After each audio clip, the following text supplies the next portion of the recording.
ನಮಸ್ಕಾರ ಸ್ನೇಹಿತರೆ, ನಾನು ವಿಜೇತ್ ವಸಿಷ್ಠ ಟೆಕ್ ಅನ್ವೇಷಣೆ ಯೂಟ್ಯೂಬ್ ಚಾನಲ್ನಿಂದ. ನಾವೆಲ್ಲರೂ ಕೂಡ ಮೀವಿ ಅನ್ನುವಂಥ ಒಂದು ಬ್ರ್ಯಾಂಡಿನ ಹೆಸರನ್ನು ಕೇಳಿರಬಹುದು. ಸೊ ಈ ಒಂದು ಬ್ರ್ಯಾಂಡ್ ಏನಿದೆ ಇದು ಇಯರ್ಫೋನ್ ಮತ್ತು ಬ್ಲೂಟೂತ್ ಸ್ಪೀಕರ್ಗಳನ್ನು ಮ್ಯಾನುಫ್ಯಾಕ್ಚರ್ ಮಾಡುತ್ತೆ. ಸೊ ಇದಲ್ಲದೆ ಇದು USB to type C, lightning cable, ಈ ರೀತಿಯಾಗಿ ಕೇಬಲ್ಗಳನ್ನು ಕೂಡ ಇದು ಮ್ಯಾನುಫ್ಯಾಕ್ಚರ್ ಮಾಡುತ್ತೆ. ಬಟ್ ಇವತ್ತಿನ ನಮ್ಮ ಒಂದು ಮೇನ್ ಇಂಟೆನ್ಷನ್ ಏನಿದೆ ಈ ವಿಡಿಯೋದು, ಸೊ ಆ ಒಂದು ಮೀವಿ ಪ್ರಾಡಕ್ಟ್ಗಳು ಏನಿದ್ದಾವೆ ಅದಕ್ಕೆ 1 ಇಯರ್ ವಾರಂಟಿ ಇರುತ್ತೆ. ಇವತ್ತಿನ ಈ ಒಂದು ವಿಡಿಯೋದಲ್ಲಿ ನೀವು ಆ ಒಂದು ಮೀವಿ ಪ್ರಾಡಕ್ಟ್ನ ವ್ಯಾರಂಟಿನ ಹೇಗೆ ಕ್ಲೈಮ್ ಮಾಡಬಹುದು, ಅವರ ಒಂದು ಕಸ್ಟಮರ್ ಸಪೋರ್ಟ್ ಹೇಗಿದೆ, ಹಾಗೂ ಅವರು ರೀಪ್ಲೇಸ್ ಮಾಡ್ತಾರಾ, ರಿಫಂಡ್ ಮಾಡ್ತಾರಾ ಅಥವಾ ಬೇರೆ ಏನಾದರೂ ಮಾಡ್ತಾರಾ ಅನ್ನೋದನ್ನು ಇವತ್ತಿನ ಈ ವಿಡಿಯೋದಲ್ಲಿ ನಿಮಗೆ ತಿಳಿಸ್ಕೊಡ್ತೀನಿ. ಸೊ ನಾನೊಂದು ಬ್ಲೂಟೂತ್ ಸ್ಪೀಕರ್ನ ಒಬ್ಬರಿಗೆ ತರಿಸಿದ್ದೆ. ಸೊ ಅವರು ಹೇಳೋ ಪ್ರಕಾರ ಆ ಒಂದು ವೆಬ್ಸೈಟ್ನಲ್ಲಿ ಅಥವಾ ಒಂದು ಫ್ಲಿಪ್ಕಾರ್ಟ್ ಪೇಜ್ನಲ್ಲಿ ಏನಿತ್ತು, ಆ ಒಂದು ಬ್ಲೂಟೂತ್ ಸ್ಪೀಕರ್ ಏನಿದೆ ಅದು 12 ಅವರಿನ ಒಂದು ಬ್ಯಾಟ್ರಿ ಲೈಫ್ ಕೊಡಬೇಕಾಗಿತ್ತು. ಸೊ ಅದು ನನಗೆ ಒಂದು 3 ಅವರ್ಸ್ ಬ್ಯಾಟ್ರಿ ಬ್ಯಾಕಪ್ ಬರ್ತಾ ಇತ್ತು. ಸೊ ಇದೊಂದು ಡಿಫೆಕ್ಟ್ ಪೀಸ್ ಇರ್ಬೋದು ಅನ್ನೋದು ಕಾರಣದಿಂದಾಗಿ ನಾನು ರಿಟರ್ನಿಗೆ ಹಾಕಿದೆ. ಸೊ ಅವರಿಗೆ ಒಂದು ಮೇಲ್ ಮಾಡಿದೆ, ಇದು 1 ಇಯರ್ ವ್ಯಾರಂಟಿ ಅಂಡರ್ ಬರುತ್ತೆ, ನಾನು ಈ ಒಂದು ಪ್ರಾಡಕ್ಟ್ನ ಪರ್ಚೇಸ್ ಮಾಡಿ ಕೇವಲ 15 ದಿನಗಳಾಗಿವೆ, ಸೊ ಏನು ಮಾಡೋದು ಅಂತ ಒಂದು ಮೇಲ್ ಹಾಕಿದ್ದೆ. ಸೊ ಇದನ್ನು ನಾನು ಡೀಟೇಲ್ ಆಗಿ ಅವ್ರ ಜೊತೆ ಮೇಲ್ ಆಗಿರುವಂಥದ್ದು ಅದನ್ನೆಲ್ಲ ನಾನು ನಿಮಗೆ ನನ್ನ ಒಂದು ಲ್ಯಾಪ್ಟಾಪ್ ಸ್ಕ್ರೀನಲ್ಲಿ ತಿಳಿಸ್ಕೊಡ್ತೀನಿ. ಸೊ ಈ ಒಂದು ವಿಡಿಯೋ ನೋಡೋದ್ರಿಂದ ನಿಮಗೆ ನೀವು ನೆಕ್ಸ್ಟ್ ಟೈಮ್ ಮೀವಿ ಪ್ರಾಡಕ್ಟ್ನ ತೊಗೊಳ್ಬೇಕಾ ಏನು ಅನ್ನೋದನ್ನು 100% ಆಗಿ ಈ ಒಂದು ವಿಡಿಯೋದಲ್ಲಿ ನೀವು ತಿಳ್ಕೊಳ್ಬಹುದು ಅಂತ ಹೇಳ್ತಾ ಇವತ್ತಿನ ಈ ಒಂದು ವಿಡಿಯೋನ ಶುರು ಮಾಡೋಣ. ಸೊ ಅದಕ್ಕಿಂತ ಮುಂಚೆ ಇದೇ ರೀತಿಯಾಗಿ ನಾನು OnePlus ಇಯರ್ಫೋನ್ನ ಯೂಸ್ ಮಾಡ್ತಾ ಇದ್ದೆ. ಇದು ಕೂಡ ನನಗೆ ಒಮ್ಮೆ ಕೈ ಕೊಟ್ಟಿತ್ತು. ಸೊ ಇದರ ಒಂದು ಸರ್ವಿಸ್ ಹೇಗಿದೆ ಅನ್ನೋದನ್ನು ಒಂದು ವಿಡಿಯೋ ಮಾಡಿದ್ದೆ ನಾನು ಆಲ್ರೆಡಿ. ಸೊ ಆ ಒಂದು ವಿಡಿಯೋ ನೋಡಿಲ್ಲ ಅಂತಂದರೆ ನಿಮಗೆ ಐ ಬಟನಲ್ಲಿ ಹೋಗಿ ಆ ಒಂದು ವಿಡಿಯೋನ ನೋಡ್ಕೊಂಡು ಬರಬಹುದು, ಅಥವಾ ಆ ಒಂದು ವಿಡಿಯೋನ ಲಿಂಕನ್ನು ನಾನು ಡಿಸ್ಕ್ರಿಪ್ಷನಲ್ಲಿ ಕೊಟ್ಟಿರ್ತೀನಿ, ಅಲ್ಲಿಗೆ ಹೋಗಿ ನೋಡ್ಕೊಂಡು ಬನ್ನಿ. ಇದೇ ರೀತಿಯಾಗಿ ನಾನು ನನ್ನ ಮತ್ತೊಂದು ಎಕ್ಸ್ಪೀರಿಯನ್ಸ್ ಆದಂತಹ ಫ್ಲಿಪ್ಕಾರ್ಟ್ನಲ್ಲಿ ಮೊಬೈಲ್ಸ್ಗಳನ್ನು ಎಕ್ಸ್ಚೇಂಜ್ ಮಾಡ್ಬೋದು, ನಿಮಗೆಲ್ಲ ಗೊತ್ತಿರಬಹುದು. ಸೊ ಆ ಒಂದು ಫ್ಲಿಪ್ಕಾರ್ಟ್ ಮೊಬೈಲ್ ಎಕ್ಸ್ಚೇಂಜ್ ಹೇಗೆ ವರ್ಕ್ ಆಗುತ್ತೆ, ಹಾಗೂ ಏನೋ ಎಕ್ಸ್ಟ್ರಾ ಚಾರ್ಜ್ ಪೇ ಮಾಡಬೇಕಾಯ್ತು ನಾನು ಆ ಒಂದು ಫ್ಲಿಪ್ಕಾರ್ಟ್ ಎಕ್ಸ್ಚೇಂಜ್ನಲ್ಲಿ. ಸೊ ಅದರ ಬಗ್ಗೆ ಒಂದು ಎಕ್ಸ್ಪೀರಿಯನ್ಸ್ನ ನಾನು ಶೇರ್ ಮಾಡ್ಕೊಂಡಿದ್ದೀನಿ. ಆ ವಿಡಿಯೋನ ಲಿಂಕನ್ನು ಕೂಡ ನಾನು ಡಿಸ್ಕ್ರಿಪ್ಷನಲ್ಲಿ ಕೊಟ್ಟಿರ್ತೀನಿ, ನೀವು ಅದನ್ನು ಕೂಡ ಹೋಗಿ ನೋಡಿಕೊಂಡು ಬನ್ನಿ. ಸೊ ಇವಾಗ ನಾನು ನನ್ನೊಂದು ಲ್ಯಾಪ್ಟಾಪ್ ಸ್ಕ್ರೀನಿಗೆ ಹೋಗ್ತೀನಿ, ಹಾಗೂ ಅಲ್ಲಿ ನಾನು ನನ್ನ ಒಂದು ಮೀವಿ ಸ್ಪೀಕರ್ನ ಹೇಗೆ ವಾರಂಟಿ ಕ್ಲೈಮ್ ಮಾಡಿದೆ, ಹಾಗೂ ನನ್ನ ಎಕ್ಸ್ಪೀರಿಯನ್ಸ್ ಹೇಗಿತ್ತು, ಎಷ್ಟು ದಿನ ಬೇಕಾಯಿತು ಇದು ಸಾಲ್ವ್ ಆಗೋದಕ್ಕೆ ಅನ್ನೋದನ್ನು ತಿಳಿಸ್ಕೊಡ್ತೀನಿ. ನಾನು ಹೇಳ್ದಂಗೆ ನಾನು ಲ್ಯಾಪ್ಟಾಪ್ ಸ್ಕ್ರೀನಿಗೆ ಬಂದಿದ್ದೀನಿ. ಸೊ ನಾನು ಪರ್ಚೇಸ್ ಮಾಡಿರುವಂತಹ ಪ್ರಾಡಕ್ಟ್ ಏನಿದೆ ಇದು ಮೀವಿ ಪ್ಲೇ 5 ವ್ಯಾಟಿನ ಒಂದು ಬ್ಲೂಟೂತ್ ಸ್ಪೀಕರ್ ಆಗಿದೆ. ಸೊ ಇಲ್ಲಿ ಕಾಣ್ತಾ ಇದೆ ನೋಡಿ, ನಾನು ಫ್ಲಿಪ್ಕಾರ್ಟ್ನಲ್ಲಿ ಪರ್ಚೇಸ್ ಮಾಡಿರುವಂಥದ್ದು. ಇದರ ಒಂದು ಪ್ರೈಸ್ ಏನಿದೆ 799 ರೂಪಾಯಿಗಳು ಆಗಿದ್ದಾವೆ. ಸೊ ಇಲ್ಲಿ ನೋಡಿ, ಇಲ್ಲಿ ನಾನು ಪರ್ಚೇಸ್ ಮಾಡಿರುವಂತಹ ಡೇಟು. ಸೊ ನನಗೆ ಡೆಲಿವರ್ ಆಗಿರುವಂಥದ್ದು ಆ ಒಂದು ಪ್ರಾಡಕ್ಟ್ ಏನಿದೆ ಅದು ಏಪ್ರಿಲ್ 10ನೇ ತಾರೀಕು. ಸೊ ಇವರು ಹೇಳೋ ಪ್ರಕಾರ ಈ ಒಂದು ಪ್ರಾಡಕ್ಟು 12 ಗಂಟೆ ಒಂದು ಬ್ಯಾಟ್ರಿ ಲೈಫನ್ನು ಕೊಡಬೇಕಾಗಿರುತ್ತೆ. ಬಟ್ ನನಗೆ ಇದು ಕೇವಲ 3 ಗಂಟೆ ಒಂದು ಬ್ಯಾಟ್ರಿ ಲೈಫ್ ಕೊಡ್ತಾ ಇರುತ್ತೆ. ಸೊ ಅದೇ ಒಂದು ವಿಷಯವಾಗಿ ನಾನು ಅವರಿಗೆ ಒಂದು ಮೇಲ್ ಮಾಡ್ತೀನಿ. ಸೊ ಮೀವಿ ಅವರ ಪ್ರಾಡಕ್ಟ್ಗೆ ಅವರು ಹೇಳೋ ಪ್ರಕಾರ 1 ಇಯರ್ ವಾರಂಟಿ ಇರುತ್ತೆ.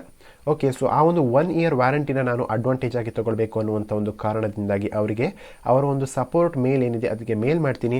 ನನ್ನ ಒಂದು ಬ್ಲೂಟೂತ್ ಸ್ಪೀಕರ್ ಏನಿದೆ ಅದು ಕೇವಲ 3 ಗಂಟೆ ಒಂದು ಬ್ಯಾಟ್ರಿ ಲೈಫ್ ಕೊಡ್ತಾ ಇದೆ, ನೀವು ಹೇಳೋ ಪ್ರಕಾರ ಅದು 12 ಗಂಟೆ ಬ್ಯಾಟ್ರಿ ಲೈಫ್ ಕೊಡಬೇಕಿತ್ತು, ಹಾಗೆ ನಾನು ಪರ್ಚೇಸ್ ಮಾಡಿ 15 ದಿನಗಳು ಕೂಡ ಆಗಲಿಲ್ಲ ಅಂತ ಒಂದು ಮೇಲ್ ಮಾಡ್ತೀನಿ. ಹಾಗೆ ನಾನು ಫ್ಲಿಪ್ಕಾರ್ಟ್ನಲ್ಲಿ ಪರ್ಚೇಸ್ ಮಾಡಿರೋದ್ರಿಂದ ಇನ್ವಾಯ್ಸ್ ಅಂತ ಒಂದು ಬರುತ್ತೆ, ಅದನ್ನು ಅವರಿಗೆ ಸೆಂಡ್ ಮಾಡ್ತೀನಿ. ಓಕೆ, ಅದಕ್ಕೆ ಅವ್ರೇನು ಮಾಡ್ತಾರೆ, ಅದೇ ದಿನದಂದು ನನಗೆ ಮತ್ತೊಂದು ರಿಪ್ಲೈ ಮಾಡ್ತಾರೆ. ಸೊ ಆ ಒಂದು ರಿಪ್ಲೈಲಿ ಏನಿರುತ್ತೆ ಅಂತ ನೋಡೋದಾದರೆ, thank you for contacting Mivi support, please fill the basic details in the below link ಅಂತ ಹೇಳ್ತಾರೆ. ಸೊ ಇಲ್ಲೊಂದು ಲಿಂಕ್ ಅಂತ ಕಾಣ್ತಾ ಇದೆಯಲ್ಲ, ಈ ಲಿಂಕ್ ಮೇಲೆ ಕ್ಲಿಕ್ ಮಾಡಿದ್ರೆ ಒಂದು ಪೇಜ್ ಓಪನ್ ಆಗುತ್ತೆ. ಆ ಪೇಜನ್ನು ನೀವು ಕರೆಕ್ಟಾಗಿ ಫಿಲ್ ಮಾಡಬೇಕಾಗತ್ತೆ. ಸೊ ಅದೊಂದು ಬೇಸಿಕ್ ಟಿಕೆಟ್ ಇನ್ಫಾರ್ಮೇಷನ್ ಅಂತ ಇಲ್ಲಿ ಬರ್ತಾ ಇದೆ ನೋಡಿ, ಈ ರೀತಿಯಾಗಿ ಒಂದು ಬೇಸಿಕ್ ಇನ್ಫಾರ್ಮೇಷನ್ ಕೇಳುತ್ತೆ, ಇದನ್ನು ನೀವು ಕರೆಕ್ಟಾಗಿ ಫಿಲ್ ಮಾಡಬೇಕಾಗತ್ತೆ. ಸೊ ಇದರಲ್ಲಿ ಸಿಂಪಲ್ ಆಗಿ ಯಾವ ಒಂದು ಪ್ರಾಡಕ್ಟು ಯಾವ ಒಂದು ಮಾಡೆಲ್ನಲ್ಲಿ ನಿಮಗೆ ಡಿಫೆಕ್ಟ್ ಕಂಡಿದೆ, ಹಾಗೆ ಸೊ ಏನು ಪ್ರಾಬ್ಲಮ್ ಆಗ್ತಿದೆ ಅದನ್ನೆಲ್ಲ ನೀವು ಇಲ್ಲಿ ಡೀಪಾಗಿ ಬರೀಬೇಕಾಗತ್ತೆ. ಅದಾದಮೇಲೆ ಸೊ ನೀವು ಎಲ್ಲಿ ಪರ್ಚೇಸ್ ಮಾಡಿದ್ರಿ, ನಾನು ಫ್ಲಿಪ್ಕಾರ್ಟ್ನಲ್ಲಿ ಪರ್ಚೇಸ್ ಮಾಡಿದೆ, ಹಾಗೆ ನೀವು ಅಮೆಝಾನಲ್ಲಿ ಮಾಡಿದ್ರಾ ಅಥವಾ ಮೀವಿ ಸಪೋರ್ಟ್ನಲ್ಲಿ ಮಾಡಿದ್ರಾ, ಅಂದರೆ Mivi.com ಅನ್ನುವಂಥ ಒಂದು ವೆಬ್ಸೈಟ್ನಲ್ಲಿ ಮಾಡಿದ್ರಾ, ಅದನ್ನು ನೀವು ಇಲ್ಲಿ ಕೊಡಬೇಕಾಗತ್ತೆ. ಅದಾದಮೇಲೆ ಆರ್ಡರ್ ನಂಬರ್ ಅಂತ ಏನಿರುತ್ತೆ ಅದನ್ನು ಪೇಸ್ಟ್ ಮಾಡಬೇಕಾಗತ್ತೆ, ಯಾವತ್ತು ಬೈ ಮಾಡಿದ್ರಿ ಆ ಡೇಟನ್ನು ಸೆಲೆಕ್ಟ್ ಮಾಡಬೇಕಾಗತ್ತೆ. ಅದಾದಮೇಲೆ ನಿಮ್ಮ ಒಂದು ಇನ್ವಾಯ್ಸ್ ಏನಿದೆ, ನಾನು ಆಗಲೇ ಹೇಳಿದ್ದೆ ಅಲ್ಲ, ಇನ್ವಾಯ್ಸ್ ಅಂತ ಬರುತ್ತೆ, ಫ್ಲಿಪ್ಕಾರ್ಟ್ನಲ್ಲಿ ಪರ್ಚೇಸ್ ಮಾಡಿರೋದನ್ನ ಬಂದಿದೆ, ಅಮೆಝಾನಲ್ಲೂ ಕೂಡ ಬರುತ್ತೆ, ಬೇರೆ ಯಾವುದೇ ಇದರಲ್ಲಾದರೂ ಬರುತ್ತೆ ಇನ್ವಾಯ್ಸ್, ಅಥವಾ ನೀವು ಆರ್ಡರ್ ಮಾಡಿರುವಂಥ ಸ್ಕ್ರೀನ್ ಶಾಟನ್ನು ನೀವು ಇಲ್ಲಿ ಅಪ್ಲೋಡ್ ಮಾಡಬೇಕಾಗತ್ತೆ. ಸೊ ಇಲ್ಲಿ ನೋಡಿ, ಇಲ್ಲಿ please upload your order receipt ಅಂತ ಕೇಳ್ತಾ ಇದೆ, ಇಲ್ಲಿ ಅಪ್ಲೋಡ್ ಮಾಡಬೇಕಾಗತ್ತೆ. ಅದಾದಮೇಲೆ ನಿಮ್ಮ ಹೆಸರು, ಮೊಬೈಲ್ ನಂಬರ್, ಅದಾದಮೇಲೆ ಅವರೇನು ಪ್ರಾಡಕ್ಟನ್ನು ಪಿಕಪ್ ಮಾಡ್ತಾರಲ್ಲ ವಾಪಸ್ ರಿಟರ್ನಿಗೆ, ಆ ಒಂದು ಅಡ್ರೆಸ್ ಯಾವುದು ನೀವು ಕೊಡ್ತೀರಾ ಅಲ್ಲಿಂದ ಪಿಕಪ್ ಮಾಡ್ತಾರೆ, ಆ ಒಂದು ಅಡ್ರೆಸ್ ಇಲ್ಲಿ ಕೊಡೋದಕ್ಕೆ ಕೇಳುತ್ತೆ. ಅದಾದಮೇಲೆ ಈ ಫಾರ್ಮನ್ನು ನೀವು ಸಬ್ಮಿಟ್ ಮಾಡಬೇಕಾಗತ್ತೆ. ಸೊ ಈ ಒಂದು ಫಾರ್ಮನ್ನು ಸಬ್ಮಿಟ್ ಮಾಡಿ ಆದಮೇಲೆ ಇಲ್ಲಿ ನೋಡಿ, ಇಲ್ಲಿ your ticket has been created ಅಂತ ಒಂದು ಮೇಲ್ ಬರುತ್ತೆ ನನಗೆ. Okay, so your ticket has been created, claim for warranty ಅಂತ. ಸೊ ಅದಾದಮೇಲೆ ಇದು ನನಗೆ ಮೇಲ್ ಬಂದಿರುವಂಥದ್ದು ಏಪ್ರಿಲ್ 22ನೇ ತಾರೀಕು, ಅಂದರೆ ಅದೇ ದಿನ ಬಂದಿದೆ. ಸೊ ನೆಕ್ಸ್ಟು 17 ದಿನಗಳು ಆದಮೇಲೆ ನನಗೆ ಒಂದು ರಿಪ್ಲೈ ಬರುತ್ತೆ ಮೇ 9ನೇ ತಾರೀಕು. Okay, so thank you for contacting Mivi. So ನೀವು ಯೂಸ್ ಮಾಡ್ತಿರುವಂಥ ಚಾರ್ಜರ್ನ ಚೇಂಜ್ ಮಾಡಿ ನೋಡಿ. ಅದಾದಮೇಲೆ ಫುಲ್ ಚಾರ್ಜ್ ಆದಮೇಲೆ 2 to 3 hours ಎಕ್ಸ್ಟ್ರಾ ಚಾರ್ಜ್ ಮಾಡಿ. ಅದಾದಮೇಲೆ ಸೊ ಈ ನಿಮ್ಮ ಒಂದು ಡಿವೈಸನ್ನು ರೀಸೆಟ್ ಮಾಡಿ ಅಂತೆಲ್ಲ ಮೇಲ್ ಮಾಡ್ತಾರೆ. ಸೊ ಆ ಒಂದು ಮೇಲ್ ಮಾಡೋದಕ್ಕೆ 17 ದಿನ ಬೇಕಿತ್ತಾ, ಏನಕ್ಕೆ ಬೇಕಾಯಿತು ಅಂತ ನನಗೆ ಗೊತ್ತಿಲ್ಲ. ಸೊ 17 ದಿನ ಆದಮೇಲೆ ಈ ರೀತಿಯಾಗಿ ಮೇಲ್ ಮಾಡಬೇಕಿತ್ತ ಅವರು ಅಂತ. 17 ದಿನ ಆದಮೇಲೆ ಈ ರೀತಿಯಾಗಿ ಮೇಲ್ ಮಾಡ್ತಾರೆ. ಸೊ ಅದಾದಮೇಲೆ ನಾನು ಪುನಃ ಅವರಿಗೆ ಅದೇ ದಿನ ಮೇಲ್ ಮಾಡ್ತೀನಿ, ಮೇ 9ನೇ ತಾರೀಕು ನನಗೆ ಮತ್ತೆ ಅದೇ ಇಶ್ಯೂ ಫೇಸ್ ಆಗ್ತಾ ಇದೆ ಅಂತ. ಸೊ ಅದಕ್ಕೆ ಅವರು ನಾವು ವಿತಿನ್ 48 ವರ್ಕಿಂಗ್ ಅವರ್ಸ್ನಲ್ಲಿ ನಿಮ್ಮ ಒಂದು ಪ್ರಾಡಕ್ಟನ್ನು ನಾವು ಏನು ಮಾಡ್ತೀವಿ, ಸೊ ವಾಪಸ್ ಪಿಕಪ್ಪಿಗೆ ಅರೇಂಜ್ ಮಾಡ್ತೀವಿ ಅಂತ ಹೇಳ್ತಾರೆ. ಸೊ ಅದು ಮೇ 9ನೇ ತಾರೀಕು ಮಾಡ್ತಾರೆ. ವಿತಿನ್ 48 ಅವರ್ಸ್ ಅಂದಿದ್ದಾರೆ ನೋಡಿ ಇಲ್ಲಿ ಸ್ನೇಹಿತರೆ. ಸೊ ಅದಾದಮೇಲೆ 9 ದಿನ ಆದಮೇಲೆ ಮೇ 18, 2022ನೇ ತಾರೀಕು ಸೊ ಅವರು ಪಿಕಪ್ನ ಮಾಡ್ತಾರೆ. ಸೊ ಆ ಒಂದು ಮೇಲ್ ಮಾಡ್ತಾರೆ ನೋಡಿ, ನಾವು ನಿಮ್ಮ ಒಂದು ಇದನ್ನು ಪಿಕಪ್ಪಿಗೆ ರೆಡಿ ಮಾಡಿದ್ದೀವಿ. ಸೊ ಇಲ್ಲೊಂದು ನನಗೆ ಒಂದು ಮೇಲ್ನಲ್ಲಿ ಒಂದು PDF ಅನ್ನು ಕಳಿಸ್ತಾರೆ. ಇದನ್ನು ನಾವು ಪ್ರಿಂಟ್ ಹೊಡೆದು ಆ ಒಂದು ನಮ್ಮ ಸ್ಪೀಕರ್ ಏನಿದೆ ಅದನ್ನು ನಾವು ಕರೆಕ್ಟಾಗಿ ಪ್ಯಾಕ್ ಮಾಡಿ ಅದರ ಮೇಲೆ ಇದನ್ನು ಪೇಸ್ಟ್ ಮಾಡಿ, ಈ ಒಂದು PDF ಏನಿದೆ ಇದನ್ನು ಪ್ರಿಂಟ್ ತೆಗೆದು ಪೇಸ್ಟ್ ಮಾಡಿ ಅಂತ ಹೇಳ್ತಾರೆ. ಅದಾದಮೇಲೆ ಅವರು ಆ ಒಂದು ಪ್ರಾಡಕ್ಟನ್ನು ತೊಗೊಂಡು ಹೋಗ್ತಾರೆ ಅಂತ ಹೇಳ್ತಾರೆ. ಸೊ ಅದಕ್ಕೆ ಅವರು ನಾನು ಅದಕ್ಕೆ ಮತ್ತೆ ಮೇಲ್ ಮಾಡ್ತೀನಿ, ಯಾವಾಗ ನೀವು ಪಿಕಪ್ ಮಾಡ್ತೀರಾ ಅಂತ. ಮೇ 18ನೇ ತಾರೀಕಿಗೆ ಮೇಲ್ ಮಾಡ್ತೀನಿ. ಅದಕ್ಕೆ ಅವರು ಮೇ 31ನೇ ತಾರೀಕು ರಿಪ್ಲೈ ಮಾಡ್ತಾರೆ. So I am extremely sorry for the delay. I will follow up and make sure it will get picked up within 48 to 72 hours ಅಂತ ನೋಡಿ. ಇಲ್ಲಿ 13 ದಿನ ಆದಮೇಲೆ ರಿಪ್ಲೈ ಮಾಡ್ತಾರೆ ಈ ರೀತಿಯಾಗಿ ನನಗೆ. ಸೊ ಅದಾದಮೇಲೆ ಅವರು ಜೂನ್ 3ನೇ ತಾರೀಕು ಏನಿದೆ ಅದನ್ನು ನನ್ನ ಪ್ರಾಡಕ್ಟನ್ನು ವಾಪಸ್ ತೊಗೊಳ್ತಾರೆ ಸೊ ನನ್ನ ಬಳಿಯಿಂದ. ಅದಾದಮೇಲೆ ಅವರು ಆ ಪ್ರಾಡಕ್ಟನ್ನು ರೀಪ್ಲೇಸ್ ಮಾಡೋದಿಲ್ಲ ಆಯಿತಾ. ಸೊ ಇವಾಗ ಫ್ಲಿಪ್ಕಾರ್ಟ್ನಲ್ಲೆಲ್ಲ ಹೇಗೆ ವರ್ಕ್ ಆಗುತ್ತೆ ಅಂದರೆ, ನಾವು ರೀಪ್ಲೇಸ್ ಮಾಡ್ತೀವಿ ಅಂತಂದರೆ ಅವರು ಹೊಸ ಪ್ರಾಡಕ್ಟ್ನ ಕೊಡ್ತಾರೆ, ಹಾಗೆ ಹಳೆ ಪ್ರಾಡಕ್ಟ್ನ ನಮ್ಮಿಂದ ಅಲ್ಲೇ ತೊಗೊಳ್ತಾರೆ, ಅಲ್ಲೇ ಎಕ್ಸ್ಚೇಂಜ್ ಆಗುತ್ತೆ. ಸೊ ಈ ರೀತಿಯಾಗಿ ಇದು ವರ್ಕ್ ಆಗಲಿಲ್ಲ. ಅದಕ್ಕೆ ನಾನು ಅವರಿಗೆ ಕೇಳಿದೆ, ಮತ್ತೊಂದು ಮೇಲ್ ಮಾಡಿದೆ, ಇದನ್ನು ರೀಪ್ಲೇಸ್ ಮಾಡ್ತೀರಾ ಅಥವಾ ರಿಫಂಡ್ ಮಾಡ್ತೀರಾ ಅಮೌಂಟನ್ನು ಅಂತ. ಅದಕ್ಕೆ ಅವರು ರಿಪ್ಲೈ ಮಾಡೋದಿಲ್ಲ. ಸೊ ಅದಾದಮೇಲೆ ಇಲ್ಲಿ ನೋಡಿ, ಇಲ್ಲಿ ಜೂನ್ 9ನೇ ತಾರೀಕು we have received your package ಅಂತ ಅವರು ಮೇಲ್ ಮಾಡ್ತಾರೆ. ಸೊ ಅದಾದಮೇಲೆ your package has been sent to the testing department ಅಂತ ಅವರ ಒಂದು ಇಂಜಿನಿಯರ್ ಏನಿದೆ ಅದನ್ನು ಟೆಸ್ಟ್ ಮಾಡ್ತಾರೆ. ಏನಾದರೂ ಡಿಫೆಕ್ಟ್ ಇದ್ದರೆ ಸರಿ ಮಾಡಿ ನಿಮಗೆ ವಾಪಸ್ ಕಳಿಸ್ತಾರೆ ಅಂತ ಹೇಳ್ತಾರೆ. ಸೊ ಇಲ್ಲಿ ಗೊತ್ತಾಗುತ್ತೆ ನಮಗೆ ಅವರು ಹೊಸ ಒಂದು ಪ್ರಾಡಕ್ಟ್ನ ಕೊಡೋದಕ್ಕೂ ಕೂಡ ರೆಡಿ ಇಲ್ಲ, ಹಾಗೆ ರಿಫಂಡ್ ಮಾಡೋದಕ್ಕೂ ರೆಡಿ ಇಲ್ಲ.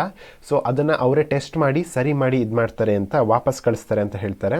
ಸೊ ಅದಾದಮೇಲೆ ಮೇ 13ನೇ ತಾರೀಕು our engineer has identified the issue with a product ಅಂತ ಹೇಳ್ತಾರೆ. ಸೊ ಅದನ್ನು ಸರಿ ಮಾಡಿದ್ದೀವಿ ಆ ಇಶ್ಯೂನ ಅಂತಲೂ ಕೂಡ ಹೇಳ್ತಾರೆ. ಅದಾದಮೇಲೆ ವಿತಿನ್ 48 hours ನಮ್ಮ ಒಂದು ಪ್ರಾಡಕ್ಟ್ನ ನಾವು ಸೆಂಡ್ ಮಾಡ್ತೀವಿ ಅಂತ ಕೂಡ ಹೇಳ್ತಾರೆ.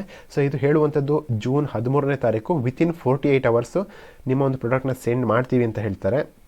ಅದಾದಮೇಲೆ ಜೂನ್ 27ನೇ ತಾರೀಕು, ಇಲ್ಲಿ ನೋಡಿ ಎಷ್ಟು ದಿನ ಆಯ್ತಂತ. ಜೂನ್ 13ನೇ ತಾರೀಕು ವಿತಿನ್ 48 hours ಅಂದಿರೋರು ಜೂನ್ 27ನೇ ತಾರೀಕು ನಿಮ್ಮ ಒಂದು ಪ್ರಾಡಕ್ಟ್ನ ಶಿಪ್ ಮಾಡಿದ್ದೀವಿ ಅಂತ ಮೇಲ್ ಮಾಡ್ತಾರೆ. ಸೊ ಆ ಒಂದು ಪ್ರಾಡಕ್ಟ್ ನನಗೆ ಜೂನ್ 29ನೇ ತಾರೀಕು ರಿಸೀವ್ ಆಗುತ್ತೆ. ಓಕೆ, ಸೊ ಇಲ್ಲಿ ಒಟ್ಟು ಎಷ್ಟು ದಿನ ಆಯಿತು ಅಂತ ನೋಡೋದಾದರೆ ನನಗೆ ಒಟ್ಟು ಟೋಟಲ್ ಆಗಿ ನಾನು ರಿಟರ್ನ್ಗೆ ಅಪ್ಲೈ ಮಾಡಿರೋದ್ರಿಂದ 69 ದಿನ ಹಿಡಿತು. ಅಂದರೆ 2 ತಿಂಗಳು 8 ದಿನ ಹಿಡಿತು ಜಸ್ಟ್ ಒಂದು ಪ್ರಾಡಕ್ಟ್ನ ರೀಪ್ಲೇಸ್ ಮಾಡೋದಕ್ಕೆ. ಓಕೆ, ಸೊ ಈ ಒಂದು ವಾರಂಟಿ ಇಷ್ಟು ಕಷ್ಟಪಟ್ಟಿಲ್ಲ ನಾವು ತೊಗೊಳ್ಬೇಕಾ.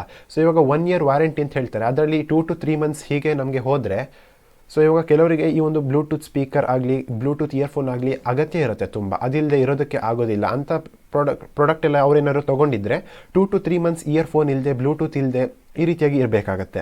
ಸೊ ನೀವು ನೆಕ್ಸ್ಟ್ ಟೈಮ್ ಈ ಒಂದು ಮೀವಿ ಪ್ರಾಡಕ್ಟ್ಸ್ಗಳನ್ನು ತಗೊಳ್ಳೋದಕ್ಕಿಂತ ಮುಂಚೆ ಯೋಚನೆ ಮಾಡಿ. ಹಾಗೆ ಮೀವಿ ಅವರು ಕೂಡ ಈ ಒಂದು ಸಪೋರ್ಟ್ ಏನಿದೆ ಈ ರೀತಿಯಾಗಿ ಕಸ್ಟಮರ್ ಸಪೋರ್ಟನ್ನು ಆದಷ್ಟು ಇಂಪ್ರೂವ್ ಮಾಡ್ಕೊಳ್ಳೋ ಅಗತ್ಯ ಇದೆ ಅಂತ ಹೇಳ್ತಾ ಇವತ್ತಿನ ಈ ಒಂದು ವಿಡಿಯೋನ ಮುಗಿಸ್ತಾ ಇದ್ದೀನಿ. ಸೊ ಈ ಒಂದು ವಿಡಿಯೋ ನಿಮಗೆ ಇಷ್ಟ ಆಗಿದ್ರೆ ಹಾಗೂ ಏನಾದರೂ ಇನ್ಫಾರ್ಮೇಷನ್ ನಿಮಗೆ ಇದರಿಂದ ತಿಳ್ಕೊಂಡಿದ್ರೆ ಈ ವಿಡಿಯೋನ ಆದಷ್ಟು ಶೇರ್ ಮಾಡಿ. ನಾನು ಮುಂದಿನ ವಿಡಿಯೋದಲ್ಲಿ ಸಿಗ್ತೀನಿ. ಓಕೆ, ಸೊ ಇದಾದಮೇಲೆ ನಾನು ಪ್ರಾಡಕ್ಟ್ ರಿಸೀವ್ ಆಗಿರೋದು ಸರಿಯಾಗಿತ್ತು ಇಲ್ವ ಅಂತ ಹೇಳೋದೇ ಮರ್ತುಬಿಟ್ಟೆ. ಸೊ ಆಬ್ವಿಯಸ್ಲಿ 3 hours ಏನು ಬರ್ತಿತ್ತು ನನಗೆ ಬ್ಯಾಟ್ರಿ ಲೈಫ್, ಅದಕ್ಕಿಂತ ಚೂರು ಇಂಪ್ರೂವ್ಮೆಂಟ್ ನನಗೆ ಕಂಡಿದೆ. ಆಬ್ವಿಯಸ್ಲಿ 12 hours ಅವ್ರು ಹೇಳುವಷ್ಟಂತೂ ಬ್ಯಾಟ್ರಿ ಲೈಫ್ ಸಿಗೋದಿಲ್ಲ, ಬಟ್ ಅವರು ಟೆಸ್ಟ್ ಮಾಡಿ ವಾಪಸ್ ಕಳಿಸಿದ್ದಾರೆ ಅಲ್ಲ, ಅದು ಸ್ವಲ್ಪ ಇಂಪ್ರೂವ್ಮೆಂಟ್ ಆಗಿದೆ ಬ್ಯಾಟ್ರಿ ಲೈಫಲ್ಲಿ ಅಂತ ಹೇಳೋದಕ್ಕೆ ಇಷ್ಟಪಡ್ತೀನಿ. ಸೊ ಈ ಒಂದು ವಿಡಿಯೋ ಇಷ್ಟ ಆದರೆ ಲೈಕ್ ಮಾಡಿ, ಶೇರ್ ಮಾಡಿ ಹಾಗೂ ಚಾನಲ್ನ ಸಬ್ಸ್ಕ್ರೈಬ್ ಮಾಡಿ. ನಾನು ಇದೇ ರೀತಿಯ ವೀಡಿಯೋಸ್ನ ತರ್ತಾ ಇರ್ತೀನಿ. ಸೊ ನಾನು ಮುಂದಿನ ವಿಡಿಯೋದಲ್ಲಿ ಸಿಗ್ತೀನಿ. ಧನ್ಯವಾದಗಳು.